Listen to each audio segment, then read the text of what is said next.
हरे कृष्णा। तो बहुत ही लंबे समय के बाद जो है हमारा आज वापस से वैष्णव शिष्टाचार का क्लास होगा, है ना। बार बार होते होते रुक जाता है, लेकिन आज फिर से स्टार्ट होगा। जो कंटिन्यू वैष्णव शिष्टाचार क्लास के अंदर में आ रहा है उनको पता है कि क्या टॉपिक है और क्या टॉपिक चल रही है, लेकिन जो फर्स्ट टाइम अटेंड कर रहे हैं उनके लिए थोड़ा मुश्किल है, क्योंकि ये आगे बढ़ चुका है क्लास।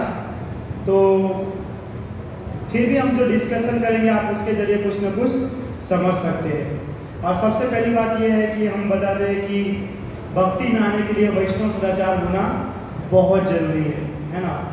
भक्ति में आने के बाद भी आपका अगर आचरण भौतिक संसार के व्यक्ति जैसा है तो कोई आपको वैष्णव नहीं कहेगा। अब कोई व्यक्ति है जो इस्कॉन से जुड़ा भक्ति साधना कर रहा है और लारी पर जाकर के वहाँ पर चाइनीज़ खा रहा होगा, तो वो बोलेगा कि वहाँ पर बोलते हैं कि कांदा लहसुन खाना नहीं, और यहाँ पर खड़ा होकर के मंचूरियन खा रहा है कि नहीं।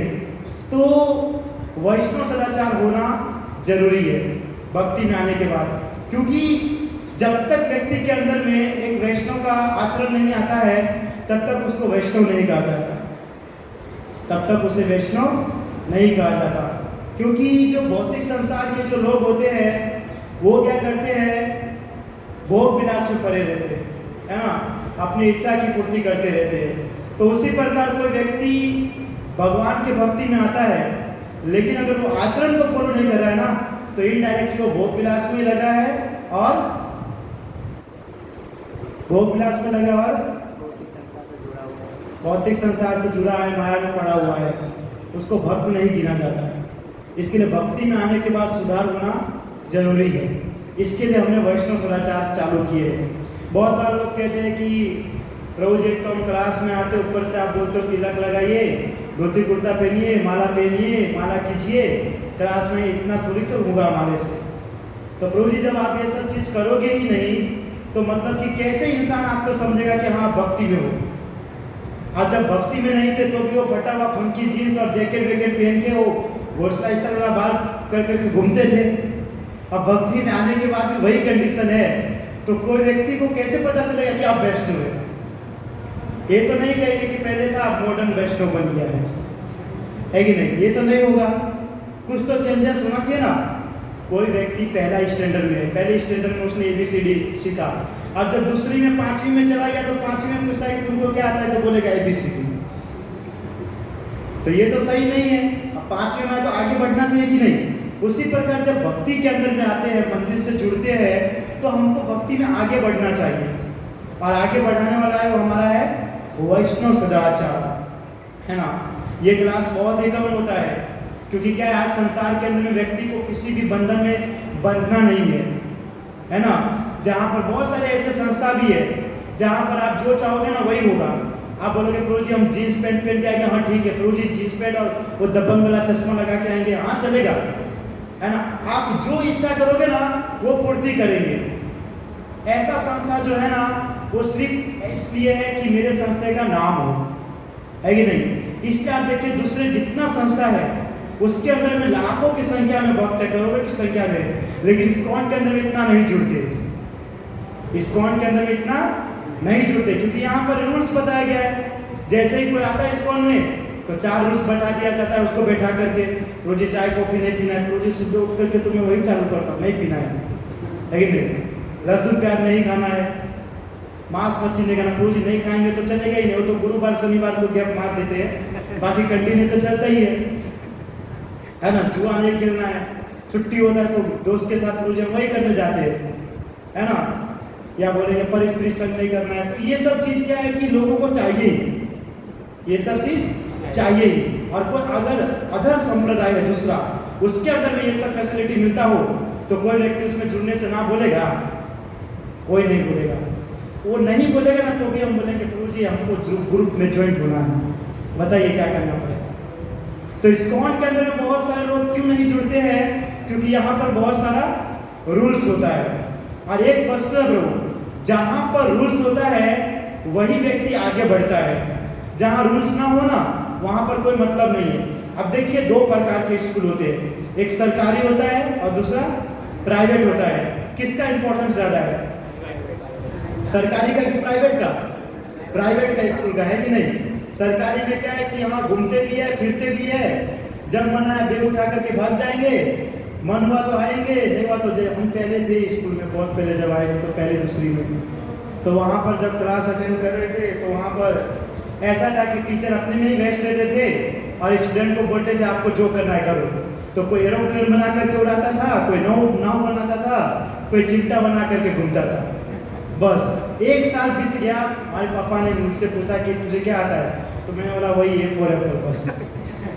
तो ये होता है। लेकिन जब प्राइवेट स्कूल के अंदर में जाते हैं तो कितनी सारी चीज़ जानने को मिलता है ना, एक शिष्टाचार है ना, अनुशासन सीखने को मिलता है। उसी प्रकार सेम है, जहाँ पर रूल्स होगा वहाँ पे आपको बहुत कुछ जानने को मिलेगा, भले वो कठिन होता है लेकिन जानने को बहुत कुछ मिलेगा। लेकिन जहाँ रूल्स नहीं होता है वहाँ पे ये दशा होगा, वो रॉकेट ही उड़ाओगे बस जीवन में, बस कुछ नहीं। इसके लिए वैष्णव सदाचार होना बहुत जरूरी है। तो आज का जो हमारा टॉपिक है उसके अंदर में 2 पॉइंट है, एक है कीर्तन और दूसरा है नृत्य। कौन सा है? कीर्तन और नृत्य। मैं इसीलिए पहले कहा कि ज़्यादा अगर संख्या में यूथ रहते तो हम ये लेते, लेकिन फिर भी अगर आप सबकी अनुमति है तो हम क्लास स्टार्ट करेंगे। तो कीर्तन का अर्थ होता है कि जो व्यक्ति भगवान के नाम का सिंगिंग करता है ना, भगवान का गीत गाता है, भगवान का भजन गाता है ना, उसे कहते हैं कीर्तन। वो नहीं कि जो बाहर में जाकर के मस्त वो गाना वाला ढोल वोल बजाते हैं और मूवी का सॉन्ग गाते तो हम बोलेंगे प्रभु जी वो भी सिंगिंग कर रहा है, वो भी कीर्तन ही कर रहा है ना। ये हरे कृष्णा कीर्तन करे और वो बोले हम तेरे बिन रह नहीं सकते, वो बोला कीर्तन कर, है कि नहीं? पर दोनों कीर्तन है। लेकिन नहीं, कीर्तन का अर्थ होता है जो एकमात्र कृष्ण के लिए किया जाता है, भगवान के लिए किया जाता है, उसे कहा जाता है कीर्तन। कीर्तन के लिए भी बहुत सारा रूल्स होता है कि नहीं? कभी कभी बहुत सारे लोग ऐसे भी होते हैं कि सामने वाले प्रभु जी को गाते हुए देखते तो उसको मन करता है कि हम भी गाएं, बहुत मन करता है, क्योंकि माइक क्या है, माइक हाथ में आता है तो एकदम होम में आ जाता है, हाँ चलो गाएंगे। लेकिन रूल्स होता है कुछ। अब देखिए कोई जो है सुर और ताल में गा रहा है और गलती से आप सबको दे दिया जाए माइक, तो पूरा मंदिर खाली हो जाएगा, है कि नहीं? तो क्या है कि कीर्तन करना अर्थात कि भगवान को सेटिस्फाई करना।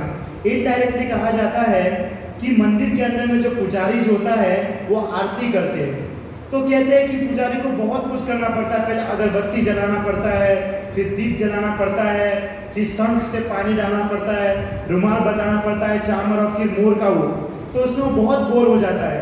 तो कहते हैं कीर्तन इसलिए किया जाता है ताकि कीर्तन इतना धमाकेदार हो कि पुजारी को आरती करने में मन लगे।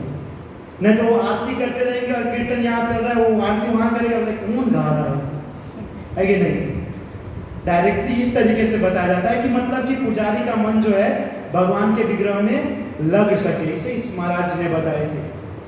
तो कीर्तन का अर्थ ये होता है, उसके लिए एक रूल्स होता है। जो व्यक्ति को गाने आता है ना, जिसको पता है कि ताल क्या होता है, सुर क्या होता है, वही व्यक्ति जो है जा करके सिंगिंग कर सकता है। अब बाहर में देखिए ऐसे तो गाने वाले बहुत सारे लोग ईयरफोन डाल करके समझते हम ही अरिजीत सिंह हैं, लेकिन कभी भी उसका नंबर लगा नहीं, लगा ना, कभी नहीं लगा। क्यों? क्योंकि वो है नहीं। मान खुद लेंगे कि हाँ ठीक है।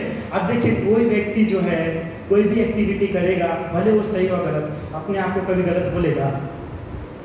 हाँ, आप हरे कृष्णा महामंत्र गा रहे हो, प्रभु जी गलत नहीं, आप बोलोगे नहीं नहीं प्रभु जी मैं तो बहुत बढ़िया गा रहा हूँ, आपको नहीं पता चलता है। तो कोई व्यक्ति ऐसा एक्सेप्ट नहीं करता है। लेकिन जो कीर्तन जो होता है वो पुजारी को सेटिस्फाई के लिए और भगवान को सेटिस्फाई करने के लिए किया जाता है। तो कीर्तन ऐसा गाना चाहिए कि भगवान को भी मधुर लगे। ऐसा कीर्तन कभी भी हमको नहीं आना चाहिए कि भगवान विग्रह में से लुप्त हो जाए, है कि नहीं? बहुत बार ऐसे भी कीर्तन करते हैं बहुत सारे लोग, जिसको नहीं आता है पर बोलता है प्रभु जी नहीं हमको गाना है, हमको गाना है, माइक पकड़ लेते हैं, पूरा मंदिर खाली हो जाता है कि नहीं? कभी किसी को ऐसा भी होता है कीर्तन एकदम स्लो चलता है तो किसी को कीर्तन में भी नींद आ जाता है, सुनते सुनते बोलता है क्या प्रभु जी अभी प्रभु जी गा रहे हैं, अब तो हरि बोल हो जाएगा। तो बहुत सारे रूल्स है, इसके अंदर बताया गया है सबसे पहला कि दिन के अलग अलग समय के अनुसार निश्चित भजन निश्चित राग में गाना चाहिए। उदाहरण मंगला आरती, जैसे कि इस्कॉन के अंदर में देखा जाए तो 6 तरह की आरती होती है। सबसे पहली होती है सुबह 4:30 बजे, उसको कहते हैं मंगला आरती। फिर होता है 7:30 बजे, उसको दर्शन आरती। फिर 12 बजे आरती होती है, उसे कहते हैं भोग आरती। फिर शाम को 4 बजे होते हैं वैकल्पिक आरती, है ना। फिर शाम को 6:30 बजे होती है संध्या आरती, और फिर होती है रात को 8 बजे शयन आरती। तो ये 6 प्रकार के जो आरती है वो इस्कॉन के अंदर में होता है कि नहीं। बहुत सारे को टाइमिंग नहीं पता होगा, तो अभी टाइमिंग भी पता चल गया होगा कितने समय होता है आरती। परंतु क्या होता है कि हर आरती का प्रभुपाद जी ने अलग अलग राग बताया है। आप देखो शयन आरती के अंदर में जो राग लिया जाता है वो संध्या आरती में नहीं लेते, है कि नहीं। अब जैसे शयन आरती में जय राधे जय कृष्ण जय वृंदावन, अब संध्या आरती में तो नहीं बोलते कि बजयो जयो गोरा चांदे आरती को ये तो नहीं होगा, है कि नहीं। या भोग आरती में भजभकता, तो मैच ही नहीं खाएगा, है कि नहीं। सबका अलग अलग राग है। अब जैसे कि शयन आरती में तो इस तरीके से है, संध्या आरती में तो हम बोलते हैं कि जयो जयो गोरा चांद आरती को सोवा, इस तरीके से होता है। भोग आरती में अलग है, सबका अलग अलग एक आरती का राग बताया गया है। तो कभी भी प्रभुपाद जी कहते हैं किसी भी राग को किसी में नहीं डालना चाहिए। बहुत बार हमने देखा है कि मंगला आरती का राग होता है, वो राग को कोई कोई व्यक्ति जो है नहीं आते वो भोग आरती में भी गा लेते हैं। तो कोई कोई व्यक्ति को लगता है कि मैंने मंगला आरती में ये राग सुना था, भोग आरती वो राग तो, है कि नहीं। तो प्रभुपाद जी ने रूल्स बनाया है कि जिस समय पर जो आरती होता है उसी राग में गाना चाहिए, है ना।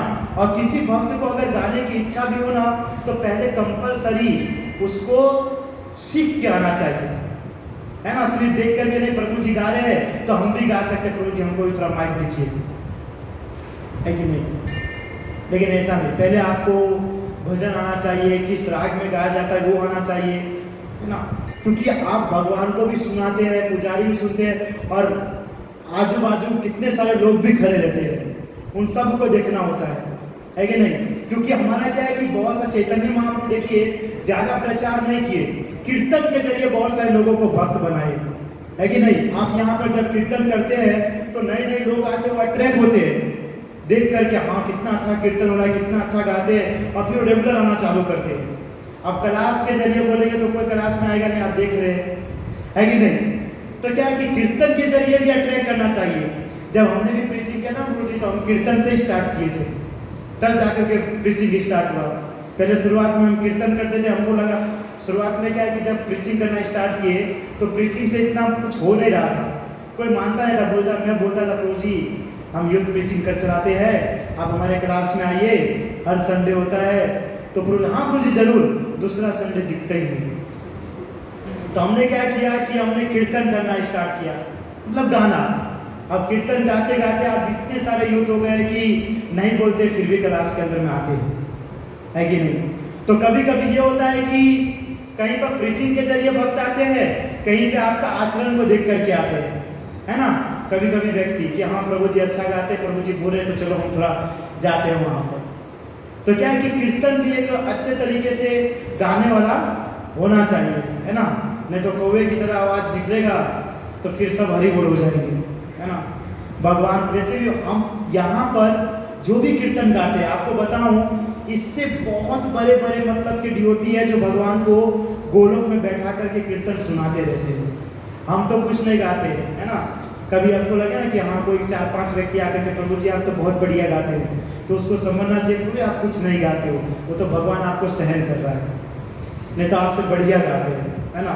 उसके आगे बताया जाता है कि अन्य भक्तों को प्रमुख गायक के राग में ही भजन को गाना चाहिए, इसलिए प्रमुख गायक के शब्दों की ओर सभी का सूक्ष्म ध्यान होना आवश्यक है। देखिए कभी भी जब हम भगवान का कीर्तन गाते हैं, आगे खड़े रहते हैं, तो जो भगवान का भजन गा रहा है, कीर्तन गा रहा है ना, हमको राग में ही गाना चाहिए। कभी कभी पीछे ऐसे दोहराते हैं कि मृदंग और करताल भी रुक जाता है, बहुत बार होता है ना। हम हरे कृष्णा, जैसे कृष्णा खत्म नहीं करेंगे उससे पहले वो हरे कृष्णा चालू। अब बेचारा गाने वाला भी पूरा रुक जाता है, पीछे वाला भी रुक जाता है, मृदंग वाला सुनता है, मृदंग कैसे बचाओ, करताल वाला बोलता है, आजू बाजू देखता रहता है क्या हो रहा है। बहुत बार होता है, आप देखिएगा बहुत बार ऐसा होता है। हाँ, हमको राग में ही गाना चाहिए। इसके लिए क्या बोले यहाँ पर कि उसको ध्यान देना चाहिए जो व्यक्ति गा रहा है ना, जो व्यक्ति सिंगिंग कर रहा है, भगवान का भजन गा रहा है, उसके ऊपर ध्यान रखना चाहिए कि वो कौन से लय में गा रहा है, कौन से ताल में गा रहा है। नहीं तो वो गा रहे हैं दिल्ली में, हम गाएंगे मुंबई में, तो मेल ही नहीं पड़ेगा। वो बेचारा करता रहा कि प्रभु जी लीजिए आप गा लीजिए, आइए, इस तरीके से करेंगे। तो राग में होना बहुत जरूरी है, क्योंकि इससे क्या है ब्रो, हम राग में देखो, जिसको नहीं आता है ना उसको शांति से खड़े रहना चाहिए, है ना, उसको शांति से खड़े रहना चाहिए। धीरे धीरे वो सीख जाएगा। नहीं आ रहा है फिर भी इतना उत्साह आ रहा है कि ऐसा गाते हैं कि आजू बाजू वाले के सब खड़े होकर उसको ही देखते हैं,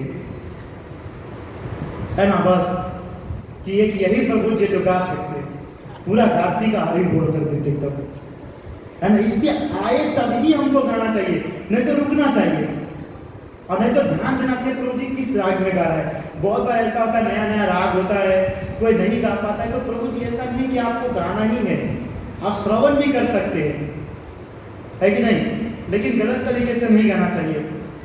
तो क्या होता है कि जो व्यक्ति गाता है ना, बेचारा वो कंफ्यूज हो जाता है कि आगे का राग क्या है, क्योंकि हम तो सिर्फ सुनते हैं कि हाँ प्रभु जी गा रहे हैं, लेकिन जब वो एक हरे कृष्ण महामंत्र गाता है, उसके बाद अंतराल आता है, फिर चेंज करता है, उसके अंदर में अगर आपने चेंज कर दिया ना तो बेचारा वो चेंज करना भूल जाएगा। इसके लिए हमेशा कभी भी कीर्तन को राग में गाना चाहिए। और ये इसके आगे वाला पॉइंट जो है सबसे इंपॉर्टेंट पॉइंट है कि मृदंग तथा करताल वादकों को प्रमुख गायक के आसपास रहना चाहिए, प्रमुख गायक की ओर अच्छी तरह ध्यान देते हुए उसके गायन के वेग के अनुसार वाद्य यंत्रों के वेग को कम ज्यादा करके सदैव मेल बैठाते रहना चाहिए। अतः करताल तथा मृदंगों का अति कुशल होना आवश्यक है। जब भगवान का हम कीर्तन करते हैं मंदिर के अंदर में, तो जो भी करताल प्लेयर है, जिसको आता है करताल और मृदंग आता है, उसको जो है कंपलसरी जो गा रहा है उसको देख करके ही करताल और मृदंग बजाना चाहिए, कंपलसरी।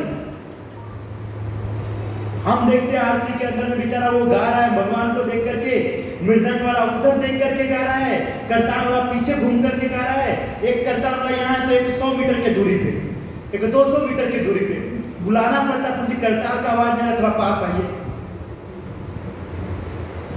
ये रूल्स है, कीर्तन का रूल्स है ना। आप देखिए नवदीप के अंदर में जब परिक्रमा होती है, नवदीप परिक्रमा अभी होगा जनवरी या फरवरी में स्टार्ट, तो क्या होता है कि लास्ट दिन पूरा ग्रुप ज्वाइंट होता है और कीर्तन कैसे करता पता है कि एक जन गाने वाला बीच में रहेगा और आजू बाजू जो है करताल वाले और मृदंग वाले होते हैं। इसको कहते हैं कीर्तन, है ना।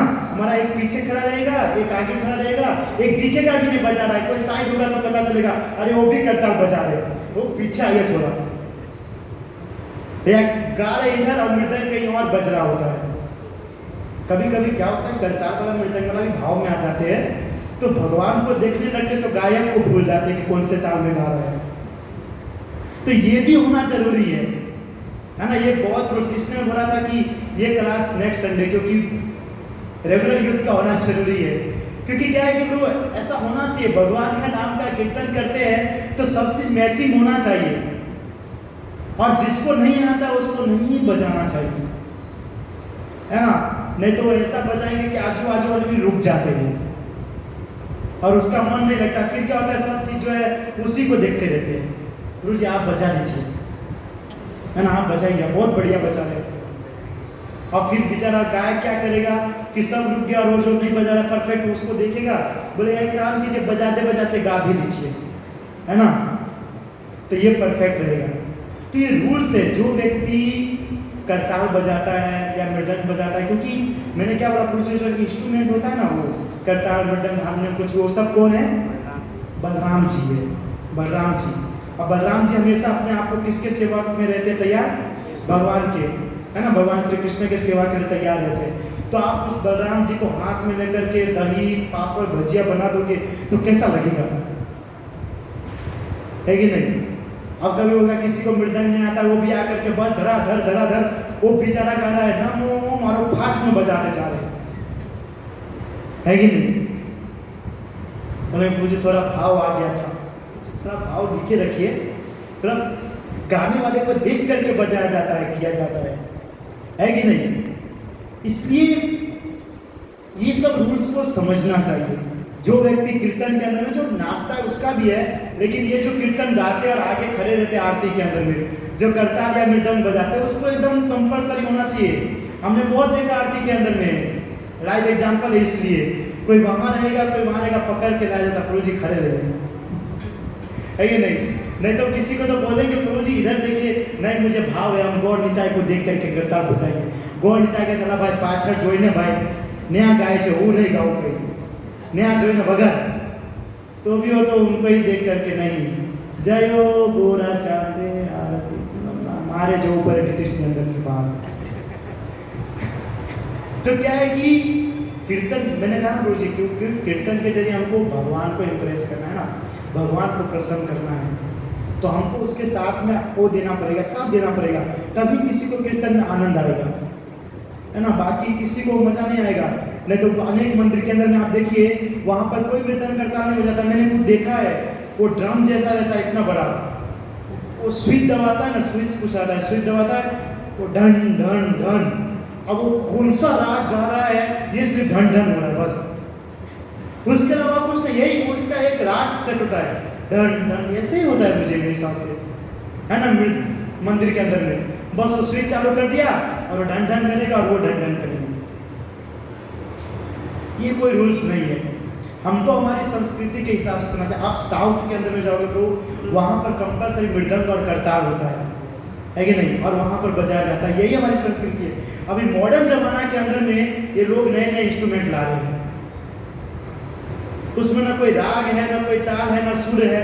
आप कुछ गाने भी चाहोगे तो क्या गाओगे, मुझे तो ये समझ में आता है, क्योंकि वो ढन ढन ही होगा। अब हम यहाँ पर अलग राग में गाने की कोशिश करें, अब मृदंग करताल हमारे पास हो तो आप चेंज कर सकते हो मृदंग करताल के राग को, है कि नहीं। अगर वहां पर आपको अलग राग में गाना हो तो ढोल को क्या करोगे,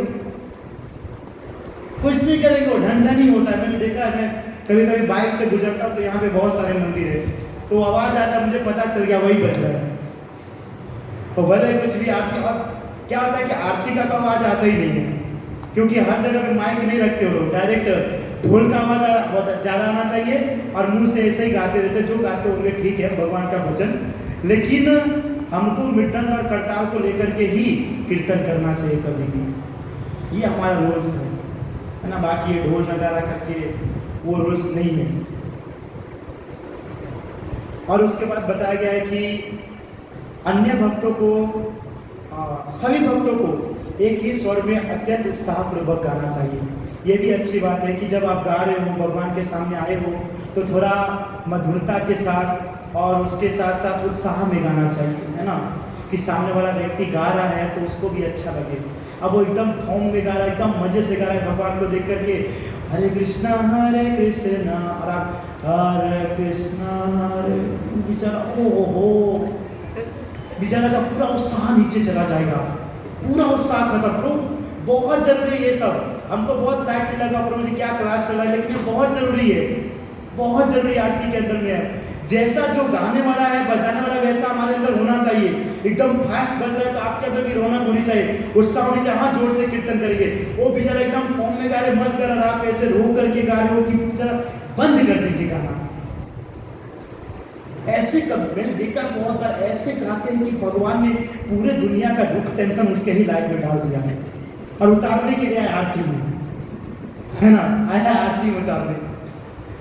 तो थोड़ा अच्छे से गाना चाहिए, नहीं आ रहा है तो ठीक है, पर सामने वाले का उत्साह तो नहीं खत्म करना चाहिए, है कि नहीं। कभी मैंने देखा है, बहुत बार मैं कथा में जाता हूँ, मैं कोई क्लास देने के लिए, तो बहुत सारे लोग आते हैं क्लास सुनने के लिए, तो बहुत सारे लोग बहुत उत्साह से क्लास सुनते हैं, पर ऐसे ऐसे लोग पास में बैठ जाते हैं ना कि वो नींद मारते, बेचारा का उत्साह खत्म हो जाता है उसके नींद को देख करके। वो बोलते वो सो रहा है तो चलो थोड़ा नहीं सोना चाहिए, पर उसको देख करके वो भी बेचारा दो झपकी मार ही लेता है। तो आमने सामने वाला को भी उत्साह में होना चाहिए। हमने क्लास का इससे पहले सुने थे है कि नहीं? उत्साह होना चाहिए आप अपने अंदर सुनने का या गाने का। उत्साह नहीं है तो फिर शांति से बैठे रहो, कोई बात नहीं। अगर नींद आ रहा हो तो पीछे जा करके खड़े रहना चाहिए, नहीं तो बैठ जाना चाहिए। या दुख तकलीफ है तो आरती वाला जो गा रहा है उसके सामने मत चाहिए, थोड़ा साइड में खड़े रहिए, नहीं तो बेचारा वो भी दुखी हो जाएगा, बोलेगा चलो ये प्रभु जी गा रहे हैं तो हम भी थोड़ा भाव वाला गा देते हैं, है ना? फिर ऐसे गाएंगे कि क्या हो रहा है उसके लाइफ के अंदर। भगवान का कीर्तन कभी भी जो है उत्साहपूर्वक ही करना चाहिए, कभी भी उत्साहपूर्वक। एकदम ऐसा कीर्तन होना चाहिए ना कि सामने वाला व्यक्ति झूम उठे। ऐसा कीर्तन नहीं होना चाहिए कि सब के सब एकदम ऐसे लगेगा कि क्या हो गया, है ना? ऐसा नहीं होना चाहिए। भाव होता है, प्रेम होता है, ठीक है, लेकिन एक आनंद भी होना चाहिए। अगर कीर्तन के अंदर आने के बाद भी अगर वो आनंद नहीं मिले तो आनंद और कहाँ मिलेगा? ऐसा तो नहीं बाहर वो जो क्या शादी में पिपुड़ा बड़ा सा लेकर के और ढोल बोल लेकर के और एक गाने वाला होता है, लड़की की आवाज में भी गाता है, मैंने देखा है, तो वहां पे थोड़ी आनंद आएगा कि वो वैसा बजाएंगे। ना तो फिर कल से आरती में उन सबको बुलाइए, आइए पिपुड़ी उपिड़ी लेकर के, ढोल लेकर के आप बजाइए। ऐसा तो नहीं होता है कि नहीं? इसलिए उत्साह में होना बहुत ही ज्यादा जरूरी है। जब भी आरती गाने वाला व्यक्ति है उसके सामने एकदम उत्साह में, उस समय ना कुछ ध्यान भी नहीं देना चाहिए, है ना? कोई इधर देखेगा, कोई उधर देखेगा, कोई देखेगा वो गा रहा है कि नहीं, कोई देखेगा वो अच्छे से भाई सब कुछ मेंटेन करने के लिए भगवान ने आपको ही बुलाया कि नहीं तुम लीडर रहना आरती में, तुम देखना कौन गा रहा है कि नहीं गा रहा है, कौन आया कौन नहीं आया, कौन नाच रहा है कौन नहीं नाच रहा है, ये सब देखने के लिए। अरे भाई तुमको आरती में करतार बजाना है तो आप करतार बजाइए ना, या आपको उसके पीछे गाना है तो आप उसके पीछे गाइए, है कि नहीं?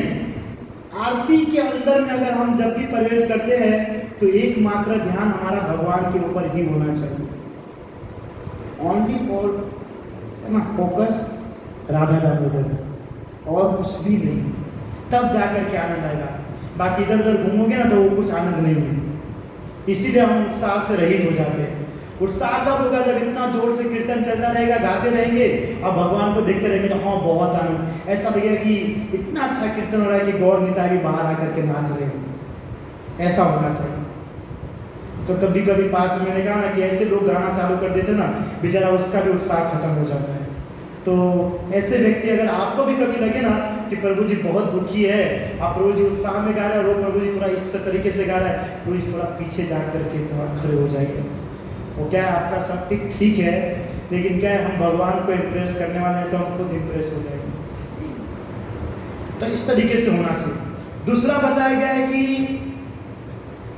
प्रणाम मंत्र, जैसे कि आरती खत्म होती है, आप सब आरती में अटेंड किए होंगे सब, जब आरती खत्म होती है तो लास्ट में क्या होता है? प्रणाम मंत्र, सबको झुक करके कंपलसरी प्रणाम करना पड़ता है। उसमें भी मैंने बहुत सारे देखे हैं कि हमारे डिवोटी होते हैं, भक्त होते हैं जो प्रणाम नहीं करते, वो खड़े रहते हैं। तो मतलब उनको ये समझना चाहिए कि प्रणाम मंत्र चल रहा है तो भगवान को प्रणाम करना है, नहीं तो देखते हैं कि प्रणाम मंत्र चालू होता है तो सब निकल जाएंगे। बहुत सारे तो नरसिंह आरती चालू होता है तो इधर दरवाजे से बाहर निकल जाते हैं ताकि प्रणाम न करना पड़े। क्योंकि क्या है, प्रणाम मंत्र हमारा थोड़ा बड़ा है, मेरे हिसाब से 1 मिनट या 2 मिनट तो लगता ही होगा।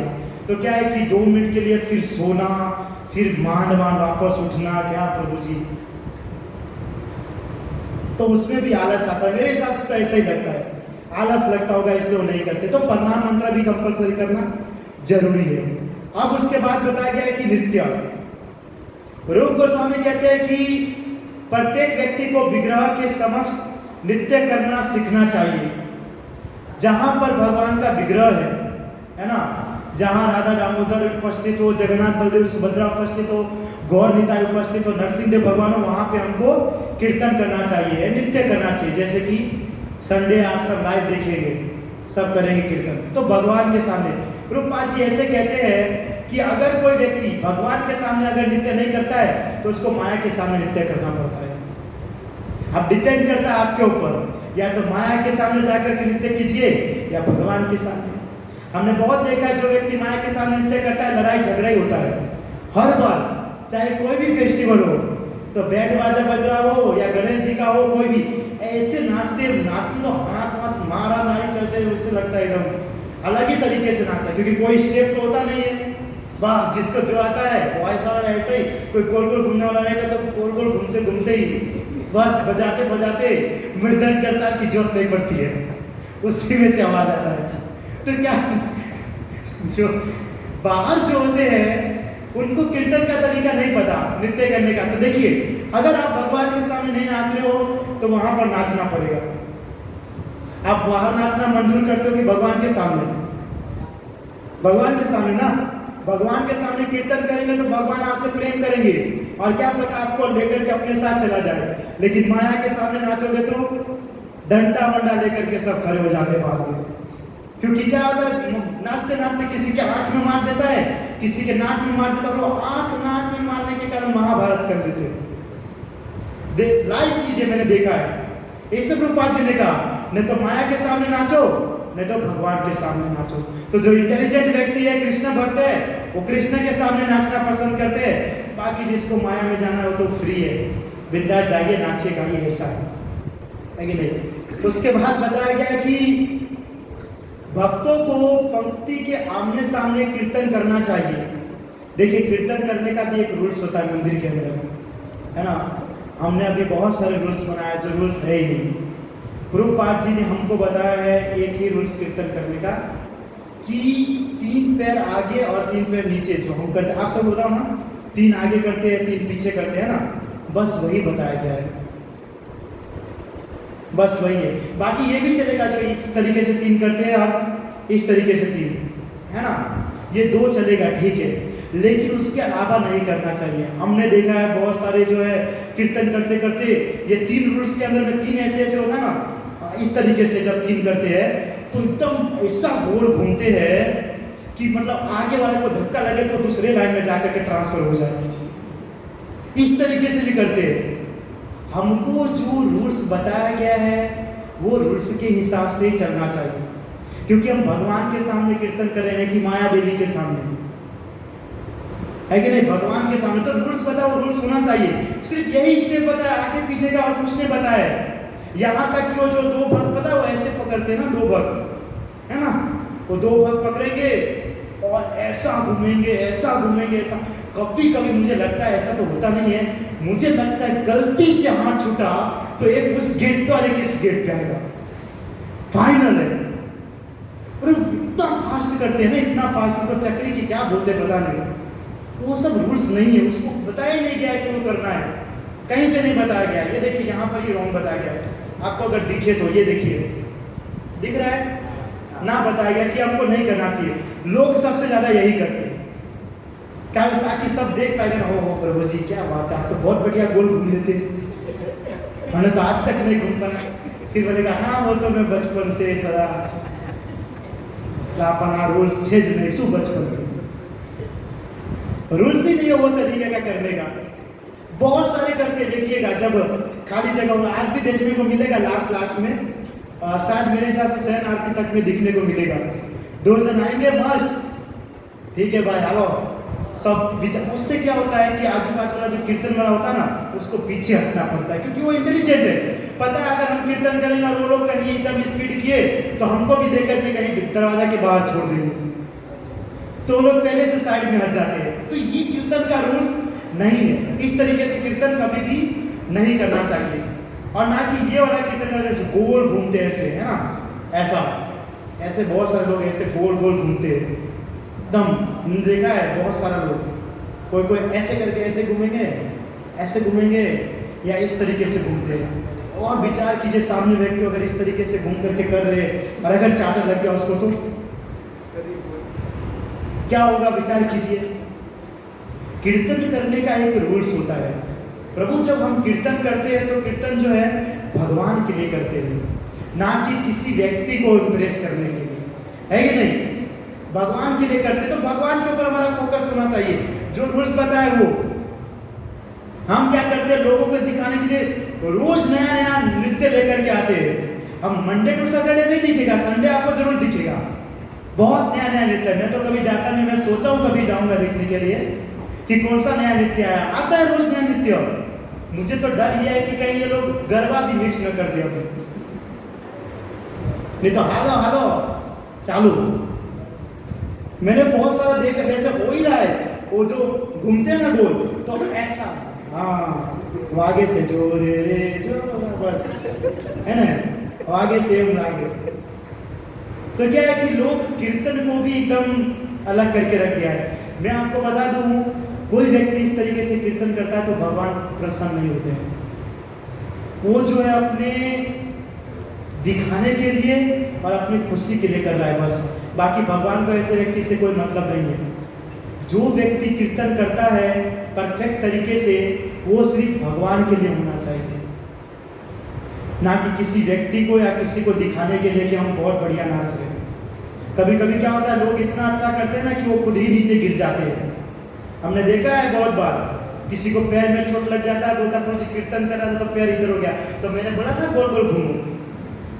कृपा जी तो क्या कहेंगे कि आगे पीछे वाला कीर्तन करो, लेकिन इतना नाचते कि बस किसी का पैर मोच खा जाएगा, किसी को इसमें लग जाएगा, कहीं लगेगा, पता ही नहीं चलता। तो जो रूल्स है वो रूल्स के हिसाब से हमको चलना चाहिए। इसमें तो ऐसा बताया गया है कि बहुत सारे जो भक्त आते हैं, भ्रष्ट भक्त भी कीर्तन में आते हैं, तो उसके छोटे छोटे बच्चे रहते हैं। तो बताया गया है कि बहुत बार क्या करते हैं, कीर्तन से इतना खुश हो जाते हैं कि अपने बच्चे को उठा करके हवा में फेंकते हैं, फिर पकड़ते हैं, फेंकते हैं पकड़ते हैं। आकर गलती से नहीं पकड़ पाया तो एक पॉइंट है खाली, ये देखिए इसके अंदर में दिख रहा है, ये देखिए हवा में अपने बच्चे को उछाल रहे है ना, एकदम ऊपर। ओह हरे कृष्ण हरे कृष्ण हरे कृष्ण, फिर बस हरे कृष्ण हो जाएगा। तो कभी भी जो रूल्स बताया गया वो रूल्स के हिसाब से ही कीर्तन करना चाहिए, कुछ नया नहीं लाना चाहिए। क्योंकि प्रभु जी नया कमाल आ जाता है, बाहर जाकर के आप क्लब के अंदर नाचोगे, वो डीजे के सामने नाचोगे, वहां ये भगवान का मंदिर होता है। यहाँ पर हम किसी को पूछते हैं, हमने को राधा दामोदर को प्रसन्न करने के लिए आते हैं, तो राधा दामोदर के अंदर नाचना है तो जो रूल्स बताया गया वही। यहाँ तक ये भी बताया भगवान के सामने पीठ दिखा करके भी नहीं नाचना चाहिए, पीठ दिखा करके भी नहीं नाचना चाहिए। तभी तो बोला ना आगे फिर पीछे, है ना, या इस तरीके से या इस तरीके से। बहुत सारे लोग क्या करते हैं, वो आगे पीछे वाला भी एकदम गोल गोल करके, तो पीठ दिखता है भगवान को, पीठ नहीं दिखाना चाहिए कभी भी भगवान को, पीठ दिखा करके कभी भी नृत्य नहीं करना चाहिए। और जो रूल्स बताया गया है वो रूल्स को फॉलो करना चाहिए। फिर बताया गया है कि यह कीर्तन कोई दर्शनीय दृश्य नहीं है, अतः भक्तों को उसे देखते हुए एक ही जगह पर रुके नहीं रहना चाहिए, सभी को उसमें भाग लेना चाहिए। फिर भी जिन्हें कीर्तन में भाग होने की इच्छा नहीं है, ऐसे लोगों से आग्रह करने में जबरदस्ती न करें। बताया जाता है कि जितने भी लोग आरती के अंदर में आते हैं उन सबको कीर्तन करने के लिए बोलना चाहिए, सभी को, क्योंकि प्रभु भगवान के सामने तो कीर्तन करना ही नहीं चाहिए ना। भगवान के सामने कीर्तन नहीं करेंगे तो क्या बाहर जाकर के वो ढोल बजेगा नगारा बजेगा, वहां पर जाकर के वाह करेंगे डीजे के ऊपर, तो कृष्ण मिल जाएंगे वहां से। यहां पर साफ साफ बताया गया है कि प्रत्येक व्यक्ति को जो खड़ा रहता है ना शांति से, उसको ही बोलना चाहिए कि आप आकर के आनंद लो, क्योंकि ये संस्था के अंदर में आनंद लेना है। सब की तरह वहां पर जयदेव ऐसे नहीं, ये नहीं करना है। हमको आकर के कीर्तन में पार्टिसिपेट करना है, तभी तो आनंद आएगा ना प्रभु। खड़े रहोगे तो पहली बात तो ये है, हमारे इस्कॉन के अंदर में जो आरती जो होता है वो संस्कृत में रहता है और बंगाली में रहता है। पहली बात ये आप वो गा ही नहीं पाते, तो कम से कम नृत्य तो कर ही सकते हो ना। अब वो भी नहीं करोगे तो फिर क्या होगा? जो आरती नहीं आता है तो नृत्य कीजिए, नहीं मुझे नहीं आता, ठीक है। तो भाई ऐसे खड़े रहेंगे तो क्या करोगे, बिल्कुल क्या मतलब है। फिर ऐसा व्यक्ति क्या करता है, 3-4 दिन के बाद मंदिर आना बंद कर देता है, बोला नहीं मजा ही नहीं आता। तो आजू बाजू जो भी व्यक्ति हो उन सबको पकड़ करके कीर्तन करवाना चाहिए, है ना। ये वैष्णव सदाचार में कहते हैं सबको नहीं करेगा तो भी जबरदस्ती करवाना चाहिए, क्योंकि नाचना तो सबको आता है, कोई ऐसा नहीं कि नहीं नाचता हो, है ना। फर्स्ट रैंक से पास होंगे तो ऐसे उछलते हैं ना कि पहला नंबर आया, है ना, या कंपटीशन होगा स्कूल के अंदर पहला नंबर लेंगे हम, और ऊपर से बोल देंगे कि जो शो देखने वाले वो सब गर्ल्स ही है, तो पूरा प्रिपरेशन करके कीर्तन करने वहां पर नाचने जाएगा, ओ एकदम मस्त टाई बेल्ट लगा करके बन करके हाँ हम नाचेंगे एकदम मस्त बढ़िया। तो ये सब चीज़ के अंदर में हम नाच सकते, तो भगवान के सामने क्यों नहीं नाच सकते, है कि नहीं? इसलिए सबको कंपलसरी भगवान के सामने कीर्तन करना चाहिए। हाँ, लेकिन ऐसा ही बताया कि जो व्यक्ति की इच्छा ना हो उसको जबरदस्ती भी नहीं करना चाहिए। बहुत बार क्या होता है कि व्यक्ति को हम जब बोलते हैं तो उसको मज़ा नहीं आता है कीर्तन करने में, तो उसको छोड़ देना चाहिए। ठीक है प्रभु जी, अगर आप नहीं नाचना चाहते हो, हरे कृष्णा, आप वहीं बैठे रहिए, है ना। उसको जबरदस्ती आग्रह भी नहीं करना चाहिए। और उसके आगे यही बताया गया कि दो भक्तों का हाथ पकड़ के कभी गोल गोल नहीं घूमना चाहिए, या पूरा हाथ बाहर निकाल करके गोल नहीं घूमना चाहिए, जो मैंने अभी कहा जस्ट। नहीं तो किसी को थप्पड़ लग सकता है, या कोई एक गेट से एक गेट से आ सकता है, इस तरीके से। और लास्ट में बताया गया है कि श्री चैतन्य महाप्रभु की नित्य शैली में हाथ उठाकर उत्साहपूर्वक तथा भक्तिभाव से नित्य करना परिपूर्ण कीर्तन है। जब भी भगवान के नाम का कीर्तन होता है, बहुत बार जो है मैंने देखा है व्यक्ति जो है हाथ ऊपर करते हैं।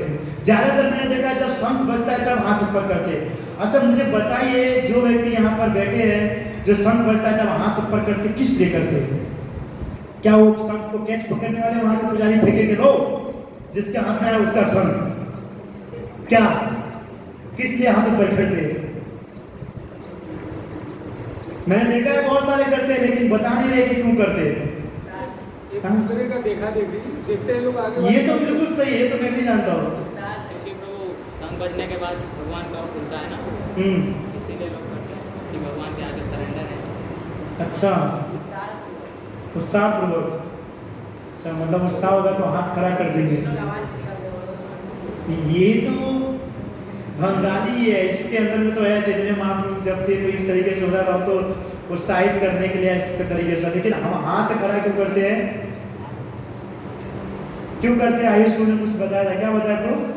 कि हम सरेंडर कर रहे हैं, क्योंकि अभी भगवान का फाटक खुलेगा, पर्दा हटेगा, भगवान देखेंगे, और हम इसलिए हाथ उठाते ताकि हम पहले से सरेंडर करें। अच्छा, तो मतलब प्रभु जी बताए हैं कि हम हाथ ऊपर इसलिए करते हैं क्योंकि हम भगवान को सरेंडर करके रखे, है ना। जैसे पुलिस वाला के सामने कोई बंदूक दिखाता है तो खड़ा हो जाता है, वैसे हम भी। आंसर बिल्कुल परफेक्ट है, गलत नहीं, यही आंसर है। लेकिन बात ये है कि किसी को पता नहीं है। अब आजू बाजू वाले को देखता है ना कि हाथ ऊपर करता है, तो 2 दिन वो दिखता है, बोलता है यार रोज हाथ ऊपर करता। तीसरा दिन जाकर के वो भी संग बनता है तो हाथ ऊपर। अरे पर मुझे पहले पूछिए तो सही क्यों कर रहे? और गलती से कभी पूछ भी लेगा, वो बोलेगा मैं भी प्रभु जी उसको देख करके कर रहा हूँ। अच्छा तो ठीक है, फिर एक नया परंपरा बनाते हैं, उसको देख करके हाथ ऊपर करो। हाथ ऊपर करना अर्थात कि अपने आप को भगवान को समर्पित करना कि हम आपके हैं, है ना, आपके वश में, ये होता है इसका अर्थ। लेकिन लोग क्या है कि मतलब कि उत्साह के लिए तो नहीं कहेंगे, मतलब कि दिखाने के लिए ही ऐसा है ना। जब उनका जैसे कि हमारे अंदर बहुत भाव आ गया है, अब देखिए भगवान के बाद प्रभुपाद जी के बाद मेरा ही नंबर है ना। उसके बाद हमारा ही विग्रह बनेगा, यहाँ पर रहेगा, बहुत भावपूर्वक। इनका इतना हाई लेवल भाव है कि गोपी को भी पीछे छोड़ दिया, है ना। इस तरीके से मिल के बहुत सारे तो ओहो जेम के कलयुग में चैतन्य महाप्रभु પછી બીજા चैतन्य महाप्रभु આવ્યા हो एम तो सब मुझे तो बिल्कुल ये सब नहीं लगता सही। आप भगवान की भक्ति साधना कर रहे हो, जो रूल्स बताया जाता है उसके हिसाब से अगर आप चले तो परफेक्ट है। लेकिन आप जो किसी को दिखाने के लिए, और वो भी जब हाथ ऊपर करेंगे ना भाव में आएंगे, तो 3-4 पर नजर डालेंगे सबको कि सब देख तो रहा है ना, तभी करेंगे। जब कोई नहीं देखेगा तब हाथ नीचे ही रहेगा, ऐसे खड़े रहेंगे। और जब 4-5 लोग 10-15 लोग देखेंगे तो ओ चैतन्य महाप्रभु केम कौन, है ना, इस तरीके से करते हैं। तो भगवान की जब हम भक्ति साधना करते हैं, नित्य करते हैं, तो भगवान के लिए करते हैं, किसी को दिखाने के लिए नहीं। बहुत सारे मैंने देखा है कीर्तन करते करते थक जाएंगे, नित्य करते करते तो आगे आएंगे और आकर के खड़े हो जाएंगे भगवान के सामने, है ना। वो भगवान के सामने आकर के खड़े हो, मतलब इसका अर्थ क्या हो रहा है? या तो आप नित्य के अंदर पार्टिसिपेट कीजिए, या तो जहां पर सिंगिंग कर रहे भगवान का आरती गा रहे वहां पर आकर के पार्टिसिपेट कीजिए, या तो बाहर भक्तों के साथ वहां पर खड़े रहिए, वहां पर आकर के बताते कि देखो हमारे अंदर भाव है। एक बार इस तरीके से हुआ था, अमोघ लीला प्रभु जी क्लास में बता रहे थे कि भागवतम क्लास चल रहा था और कोई भाव प्रेमी वाला प्रभु जी आ गए थे। इतना भाव आ गया, इतना भाव कि एकदम रोने लगे। किसी का भाव प्रेम श्रद्धा होता तो क्लास चला है तो क्लास में आके बैठता, भगवान के विग्रह के सामने एकदम रोने लगे, बहुत जोर जोर से रोने लगे, एकदम लोटपोट होने लगे। वो बोले कि दो भक्त ने पैर पकड़े, दो हाथ में, प्रभु जी थोड़ा साइड में जाकर के भाव है ना। अरे तो इतना अच्छा उत्साह कीर्तन होता है, नृत्य होता है, उसके अंदर में हम ये सब चीज नया लाते हैं। ये सब भक्ति के अंदर में, कीर्तन के अंदर में, नृत्य के अंदर में कभी भी दिखावा नहीं करना चाहिए, कभी भी नहीं। क्योंकि आप संसार के किसी भी लोग को इम्प्रेस कर लो, लास्ट में दुखी होने वाले हो। इसलिए इम्प्रेस करना हो तो हमारे राधा दामोदर को इम्प्रेस कीजिए, है ना, कि देखिए हम कितना शुद्ध भक्त बन गए। देखो लोगों को इम्प्रेस करने से कुछ मिलेगा नहीं, और ज्यादातर नृत्य करते यही सब चीज करने के लिए। और कभी कभी वो गोल घूमते घूमते गिर जाएगा तो मुंह ढक करके गेट से बाहर चले जाएंगे, बोलेंगे कि फोम में कीर्तन करे थे, सब ताली पा रहे थे, क्या घूम रहे, और जैसे गिरा ओ गिर गए तो सब तो मजाक उड़ा देंगे, तो फिर निकल जाएंगे। तो एक लिमिट के अंदर में, है ना, एक लिमिट के अंदर में नृत्य और कीर्तन करना चाहिए, है ना। कीर्तन का अर्थ होता है भगवान के सामने जब नृत्य करता है आनंद प्राप्त करने के लिए। जो व्यक्ति दुखी होता है, आप देखिएगा कभी भी आप दुखी होकर के आइए और भगवान की आरती में बैठिए या कीर्तन कीजिए या गाइए भी ना, तो आपका मन बहुत आनंदित होता है कि नहीं, बहुत आनंद आता है। भले आप कितना ही दुखी हो, तो आनंद लेने के लिए आते हैं यहाँ, ना कि दुखी होकर के किसी और को भी दुखी करने के लिए। तो ऐसे भाव लेकर के हमको आकर के भगवान के सामने नृत्य करना चाहिए। तो नृत्य का तो बहुत सारा चीज बताया गया है, लेकिन हम ज्यादा नहीं लेंगे, नहीं तो फिर ऐसा होगा कि नृत्य करना ही आप सब बंद कर देंगे। वैसे तो मुझे पता है कोई बंद नहीं करेगा, वो तो चालू देगा, मुझे क्लास बंद कर देंगे, नृत्य का नाम मत लीजिए, वो तो करेंगे। अभी 6:30 बजने वाला है, बस थोड़ा टाइम बाकी है, फिर जाएंगे, 3-4 ठुमका उधर गिराएंगे, कोई इधर गिराएंगे, पैंट टांग हाथ तोड़ेंगे और फिर वापस ऊपर प्रसाद लेने आएंगे। ये नहीं, तो जो नृत्य का रूल्स है उस तरीके से नृत्य करना चाहिए, और जो आरती गाने का तरीका है उस तरीके से उसको फॉलो करना चाहिए, तो ये परफेक्ट है, बाकी परफेक्ट नहीं है। क्योंकि हम जो कुछ कर रहे हैं यहाँ पर आकर के भगवान के लिए कर रहे हैं। कभी भी मैंने बहुत सारे को देखा है, गाते हैं तो दूसरे को इम्प्रेस करने के लिए, कीर्तन करते हैं तो दूसरे को इम्प्रेस करने के लिए, नृत्य करते हैं तो दूसरे को इम्प्रेस करने के लिए, अच्छे स्टाइल में धोती कुर्ता पहन करके आएंगे वो भी इम्प्रेस करने के लिए। जब दरवाजे पे एंट्री मारेंगे तो थोड़ा ऐसे 2-3 बार धोती को ऐसे करेंगे ताकि लोग हाँ धोती दिख रहा है ना, वो थोड़ा ऐसे करके आएंगे। या नया कुर्ता पहनेंगे ना, वो साइड से बांधने वाला था ब्रजवासी स्टाइल, तो बार बार ऐसे बांधते रहेंगे, ऐसे करते हैं, लोग थोड़ा देखे, क्योंकि लोग जल्दी देखते नहीं है, बोलेगा गधेरो अभी क्यों, है ना। तो क्या करेंगे, जानबूझ के थोड़ा बांध करके, हाँ देखो अच्छा नया कुर्ता लाया है ना। तो ये सब चीज़ नहीं होना चाहिए ना। भक्ति के अंदर में जो भी कार्य करना है कृष्ण के लिए करना है ना, क्योंकि आप ये सब चीज़ को छोड़ करके यहाँ पे आए, और यहाँ पर आने के बाद भी अगर यही सब चीज़ कर रहे हो तो बाहर तो है ही है, तो इसको छोड़ करके वापस वही हो जाना सही है ना। लेकिन भक्ति में आ रहे हैं तो एकमात्र भक्ति साधना ही करना चाहिए, जो रूल्स है वो रूल्स से होना चाहिए। तो ठीक है, कुछ समय के बाद हम राउंड वाला बंद करा ही देंगे, बहुत जल्दी समय आ रहे हैं, जो रूल्स है वही होगा, है ना। क्योंकि जो प्रभुपाद जी ने कहा वही हमको फॉलो करना चाहिए। परंपरा किसको कहते हैं, एक के बाद एक फॉलो करना किसको कहते हैं, कि जो उन्होंने कहा है वो हम फॉलो करेंगे, और जो उनको कहा है वो फॉलो करते हैं, कि नहीं। जैसे हमारे दादा, फिर उसके पिताजी, उसके पिताजी, उसके पिताजी, जो रूल्स बना करके, बहुत सारे लोगों के घर के अंदर में रूल्स होता है, हमारी परंपरा से चलते हैं। भले आज के लोग परंपरा को नहीं मानते, आज सब तो बिंदास रह रहे, लेकिन होता है एक परंपरा। तो परंपरा किसे कहते हैं, जब हम उसको फॉलो करते हैं। जब हम उसको फॉलो ही नहीं करेंगे तो परंपरा कहेंगे ही नहीं।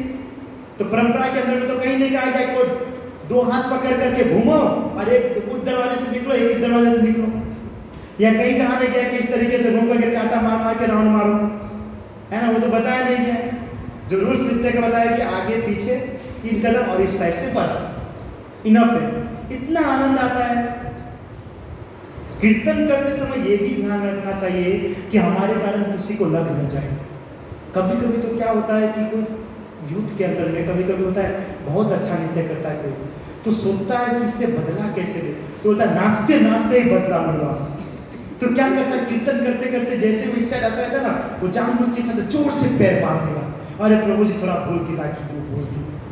अब वो बोल भी नहीं सकते, वो कीर्तन कर रहा था, तो कोई कोई बदला लेने के लिए कीर्तन में मार देते हैं, है ना, कोई गोल गोल घूम करके अरे प्रभु जी थोड़ा ऐसे घूम रहा था, थोड़ा लग गया, हालत है तो क्यों। फिर दूसरा दिन वो भी बोलेगा तुमने ये क्या ना, मैं दूसरा राउंड लेकर के आऊंगा, फिर वो वहां पर के बस। तो ये सब इसके लिए जो रूल्स बताया गया उस रूल्स के हिसाब से चलना चाहिए।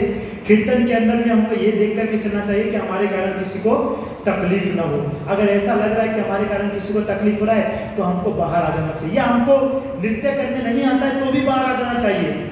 नहीं तो बेचारा वो आगे चल रहा है और आप जो है पीछे चलोगे, तो पीछे चलोगे वो आगे आ रहा है तो कैसे मैच खाएगा, पीछे वाला भी पूरा अटवा जाएगा और आगे वाला भी पूरा ऐसे हो जाएगा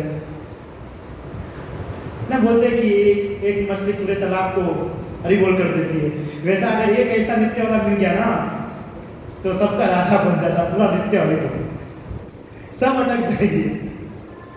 इसीलिए आए तो करना चाहिए, नहीं आए तो साइड में खड़ा रहना चाहिए, सीखना चाहिए पहले, है ना, उसके साथ साइड में रह करके फिर करना चाहिए। और इस तरीके से इतना करना चाहिए कि कभी किसी को लगे नहीं, कभी किसी को लगे नहीं, ऐसे करना चाहिए। नहीं तो कीर्तन फास्ट होता है तो ऐसे नाचते ना ऐसे कि गलती से अगर आप वहाँ चले गए ना ऐसे फेंका जाओगे कहाँ कि आपको नहीं पता चला। देखिए आपकी बहुत फास्ट होगा देखिएगा, तो थोड़ा ठीक है, भगवान को करना है था लिमिट में, हाँ हमको देख करके। फिर मैंने बहुत सारे को देखा लास्ट में तो थक जाएंगे और 2-4 जन हाथ पकड़ के रखेंगे, अरे प्रभु जी क्या हुआ क्या हुआ क्या हुआ, मतलब प्रभु जी तमने जेटलू भावे से एटलू ज करो, है कि नहीं। आपको आपका लिमिट पता है ना कि हम इतना ही खा सकते हैं, 2 ही रोटी खा सकते हैं। अब ऐसा तो नहीं बोलोगे राजा को 10 रोटी खाते तो मैं भी खा लूंगा, है कि नहीं। जैसे मैं 10 खाता हूँ, आयुष में नहीं खा सकते, वो 2 से 3 खा सकते, वो बोलेगा नहीं राजा को 10 खाता हम भी 10 खाएंगे, क्या हालत होगा, डॉक्टर के पास जाना पड़ेगा। तो सबका स्टेमिना एनर्जी उतना नहीं होता है कि नहीं। हमको जितना स्टेमिना एनर्जी उतना ही नृत्य करना चाहिए, ऐसा नहीं एकदम जोर से करो कि लास्ट में वो पानी लाओ ये लाओ छाटो ने ये करो ने 4 जन पकड़ के रखा प्रभु जी प्रभु जी प्रभु जी। सौथ बजारे कीर्तन तो तब करो, कीर्तन ना તમે महागुरु છો, તમારા જેવા कीर्तन कोई करता नहीं, है ना। आपको बताऊं एक चैतन्य महाप्रभु के समय में एक पार्षद थे जिसका नाम था वक्रेश्वर पंडित। क्या वक्रेश्वर पंडित। आपको पता है प्रभु जी वो कितना नाचते थे, कितना नाचते होंगे आप अपने अंदाज बताइए। 72 आवर 72 घंटे कंटिन्यू नाचते थे प्रभु, कंटिन्यू 72 घंटे। कितना समय होता है 24 दूनी 48, 3 दिन। विचार कीजिए कंटिन्यू नाचते थे बिना खाए पिए, है ना, किसी का सहारा लिए बिना कंटिन्यू नाचते थे। अगर किसी का भाव हो तो सिर्फ बोलिएगा 3 घंटा ही नाचिए, बस 3 दिन नहीं 3 घंटा ही नाचिए, सब भाव पता चल जाएगा।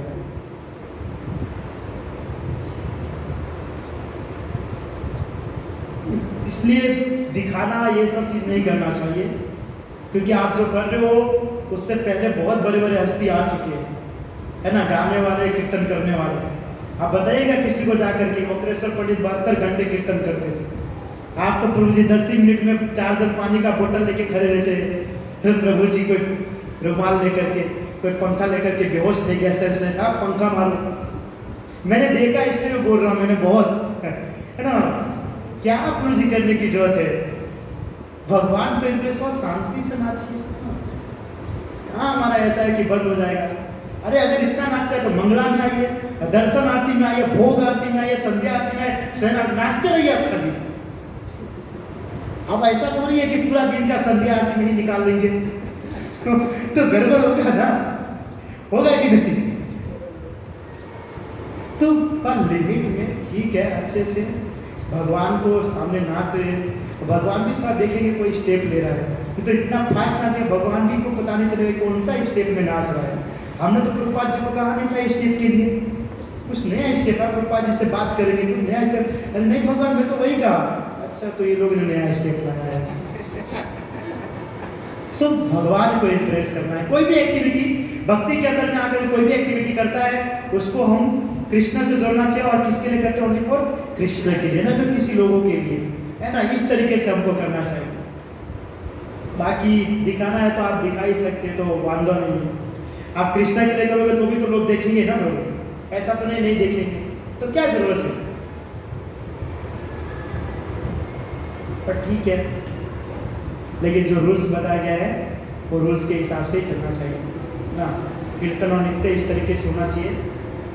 ओके, मैंने जो नृत्य, कोई नृत्य प्रेमी होंगे, नृत्य में आनंद आता है, उसको अगर बुरा लगा हो तो सॉरी, लेकिन क्या प्रभु जी रूल्स है ना, हमको रूल्स के हिसाब से चलना चाहिए तो हम अच्छे से सब चीज़ कर सकते हैं।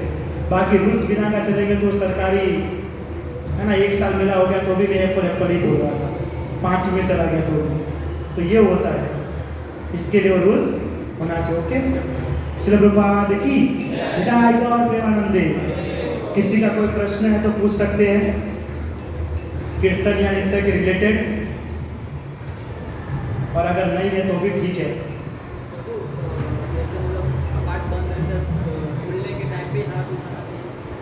हाँ प्रभु, जब भगवान का पट खुलता है ना तभी उठाना चाहिए, उससे पहले नहीं उठाना चाहिए। तब भी नहीं। आप देखिए प्रभु जी, एक तरीके से देखिए, भगवान सो रहे हैं, है ना, भगवान सो रहे हैं और आप कीर्तन कर रहे हो, वो भी परफेक्ट नहीं है ना, वो भी परफेक्ट नहीं है। हर कंडीशन को देख करके किया जाता है, समय परिस्थिति के हिसाब से, क्योंकि भगवान आपके सामने रहेंगे तभी आप हैंड्सअप करेंगे ना। बाकी भगवान आपके सामने नहीं है फिर भी हैंड्सअप करे तो किसको सिलेंडर कर रहे हैं? कोई तो है नहीं। इस तरीके से भगवान के सामने ही करना चाहिए, है ना। बहुत सारे लोग मैंने देखा है परिक्रमा भी करते हैं। कल मैंने देखा था एक लड़का था, मंगला आरती आया था, वो परिक्रमा पे परिक्रमा ही कर रहा है। मैं माला कर रहा हूँ, मेरे सामने से तीन बार गया, मेरा हाथ 3 राउंड होता है, चौथी बार भी गया, हाँ ठीक है 4 5 6 7 8 9 10 11 12 13 14 15 हो गए। मैं बोला मेरे से क्या प्रभु रुकता नहीं है। बोला प्रभु जी रुकिए तो प्रभु जी आप इतना परिक्रमा क्यों कर रहे हैं? 3 ही परिक्रमा करते भगवान का। नहीं, मैंने मन्नत लिया। क्या यार, परिक्रमा करने का मन्नत में मंगला आरती में। आप विचार कीजिए, भगवान कपड़े पहन रहे हैं, भगवान कपड़े पहने और उसके सामने आप परिक्रमा करोगे। मंगला आरती के बाद जब पट बंद होता है तो भगवान को ड्रेसिंग किया जाता है ताकि तैयार होकर के 7:30 बजे सबको दर्शन दे। मुंह ड्रेस पहने तो भी परिक्रमा कर रहे। भगवान अपने सजने धजने में ध्यान देंगे कि आपको देंगे फिर। मेरा प्रभु जी देखिए, आपने जो मन्नत मांगा है ना, शाम को संध्या आरती के बाद पूरा कीजिए, है ना। पट बंद हो गया, अभी मत कीजिए, तो प्रभु जी निकल गए। नहीं तो मुझे तो लगा कि 7:30 बजे तक करते रहेगा, 4:30 बजे से 5 बजे के आसपास स्टार्ट किया था। नहीं बोलता तो 2 घंटा कंटिन्यू। प्रभु जी मन्नत ही है, ठीक है। अन्य देवी देवताओं के पास कुछ मन्नत लेके जाते हैं, ठीक है। कृष्णा तो बोलते सब कुछ ऐसे देने वाला, फिर क्या मन्नत लेकर के? सब कुछ कृष्ण ने दिया, उसी के वस्तु को लेकर के बोलते हैं पास करा दोगे, कर दोगे तो एक नारियल तो उन्होंने दिया ना, है कि नहीं? अब पेड़ ही नहीं उगाए होते तो नारियल का सृष्टि के अंदर में, तो कहाँ से नारियल ऊपर करके? भगवान अगर आप अच्छे से कर दोगे 1001 रुपया देंगे। हाँ, तो किसने दिया था 1001 रुपया? हमारा क्या है कि वो सबको घूस देते ना, भगवान को भी घूस, भगवान करवा दीजिएगा। लड़ापन भाई, मारे तो मुख, मानस निवास तो अलग से बने तो मुख, उनको भी उसके अंदर में खींच लेते। तो ये सब नहीं करना चाहिए, है ना। कुछ रूल्स है मंदिर के अंदर, लोगों को पता होना चाहिए। और किसी का कोई प्रश्न है? नहीं? कब? तो बहुत सारे लोग करते हैं जब पट खुला हो या जब पट बंद हो तब। नहीं प्रभु, उस समय तो नहीं, इस तरीके से नहीं।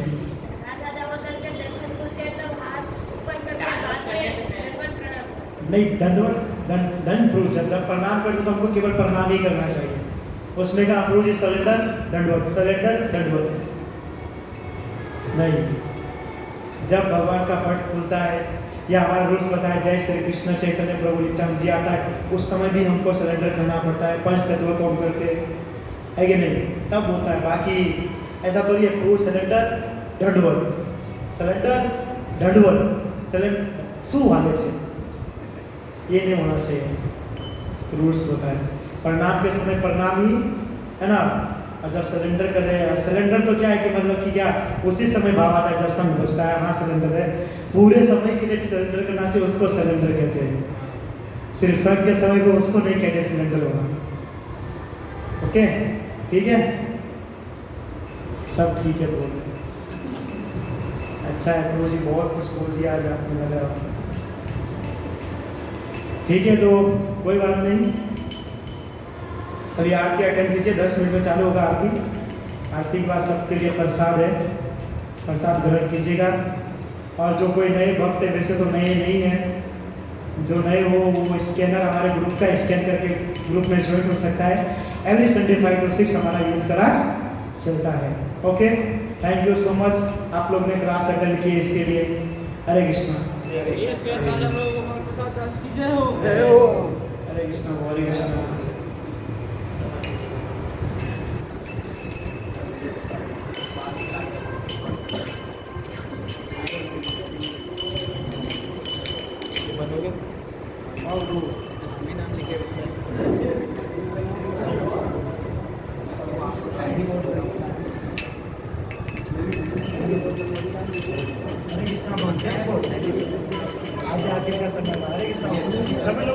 रेगुलर आते हैं ना, तो कम और रेगुलर तो मैं इसका जाओ सब लोग नीचे ना नीचे में खाली कॉल करो। हाँ